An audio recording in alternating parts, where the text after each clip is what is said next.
La caméra est là. Qu'est-ce que la lumière bleue d'origine artificielle? Parce que si vous êtes sur cette vidéo, c'est parce que vous avez des questions sur la lumière bleue d'origine artificielle et moins sur la lumière bleue d'origine naturelle. Mais je vais quand même en parler aussi de cette lumière bleue d'origine naturelle. La lumière bleue d'origine artificielle, c'est ça, c'est ça.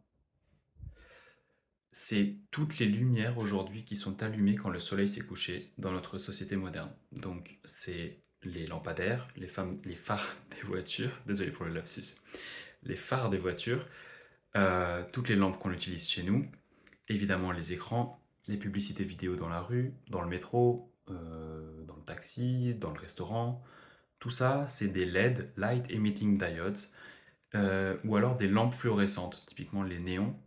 Dans tous les cas, ces deux types de lumière bleue d'origine artificielle, enfin, ces deux types de lumière artificielle émettent en fait un pic, comme ça, de lumière bleue.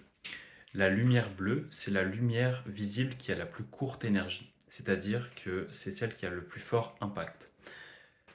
On dit que c'est de la lumière bleue, mais il y a aussi un petit peu de rouge, un petit peu de vert qui est quand même émis si on regarde le spectre, et vous pouvez regarder sur ma page Instagram où j'explique en vous mettant les spectres. Il y a un petit peu de lumière chaude, mais très peu, et c'est un spectre qui est très discontinu, de très mauvaise qualité, c'est comme de la junk light, de la mauvaise lumière. Contrairement à la lumière naturelle. La lumière naturelle, et y compris la lumière bleue d'origine naturelle, comme exemple, j'aime bien parler d'un arc-en-ciel. Un arc-en-ciel, on voit le bleu, on voit le vert, on voit le jaune, on voit le rouge.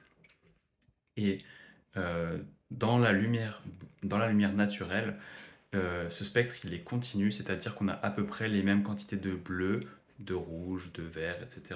Et ça, c'est beaucoup mieux pour notre œil, c'est beaucoup mieux pour notre horloge biologique, notre rythme circadien. Et comme il doit être à peu près 21 h, je vais maintenant me coucher car le soleil s'est couché depuis au moins 2 heures. Et pour respecter mon rythme circadien, bon, non seulement je me protège de la lumière bleue le soir, parce que je ne suis pas du tout censé y être exposé, mais le mieux c'est tout simplement de se coucher avec le soleil. Donc là j'y vais et je me disais simplement que j'allais faire cette vidéo pour expliquer ce qu'est la lumière bleue et répondre à cette question qui est fréquente. Et informer sur le fait que la lumière bleue, ce n'est pas que les écrans, même si le fait de regarder les écrans, c'est l'une des choses qui a le plus fort impact négatif quand même sur notre fonctionnement aujourd'hui dans notre société. Voilà, très bonne soirée à tous.